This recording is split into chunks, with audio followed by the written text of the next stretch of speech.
Joj, koliko se mi včasih ne da umivati zob. Ta prekleti karies. Težave z zobmi so stare toliko kot človeštvo. Pračlovek, prazobna gniloba, moderni človek, sodobni karies. Ena in ista težava, ampak zelo pomembna razlika. Tisti del medicine, ki mu pravimo zobozdravstvo, je izoblikovalo dva poklica. To sta zobozdravnik in zobotehnik, ki se jo danes najbolj razveselimo, ko potrebujemo njihove storitve. S tem, da niti umivanje zob, niti obisk zobozdravnika nista sama po sebi pomembna.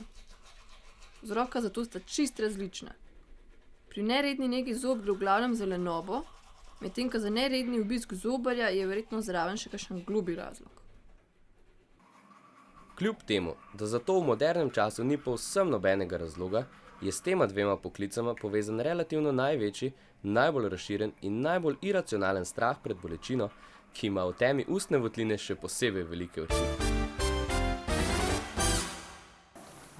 Dober dan. Ste zoba odtle?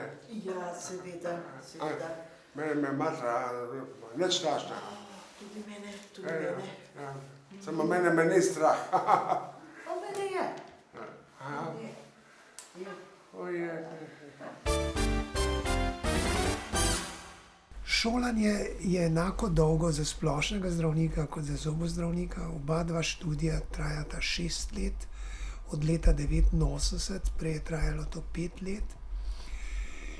In v prvih 3 letih, ko so bazični predmeti, so to enaki ali zelo podobni ali se prekrivajo na obeh odsekih, za splošno medicino in za dentalno medicino. Kateri pa so tisti strokovni predmeti, ki se razlikujejo od študija medicine? V bistvu se razlikujejo zobne bolezni, to pomeni plombiranje, koreninsko zdravljenje, zdravljenje zob in drugih bolezni pri otrocih, zdravljenje bolezni obzobnih tkiv in ustne sluznice, zobna in čelustna ortopedija, tisto samo v smislu razpoznave, diagnostike in tako naprej. Potem oralna kirurgija, to se pravi predvsem ekstrakcija zob, se je treba naučiti.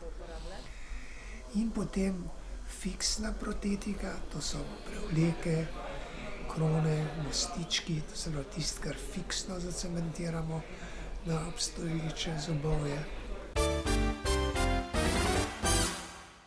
Za ta študij sem se odločila zato, ker sem že zmeraj naravoslovno usmerjena in me je zanimala medicina in pa dentalna medicina in pol na koncu sem kolebala in sem se pač odločila za poklic zobozdravnika.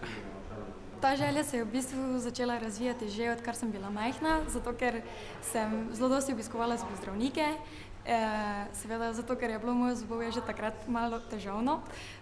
Potem sem začela že obiskovati ortodonta in nekako se je izoblikovala želja po študiju stomatologije. Ja, to je zelo lep poklic. Postala sem pa zobozdravnica zato, ker sem pač od malih nog že rasla s tem. Moj oče je bil zobozdravnik tudi. Tako da me je verjetno on navdušil za to delo. Leta študija so bila pa zelo naporna, tako da moram reči, da kar 8 ur na dan študija je moral biti, pa veliko odrekanja, tako da prijatelji so se zabavali, jaz sem se pa učila.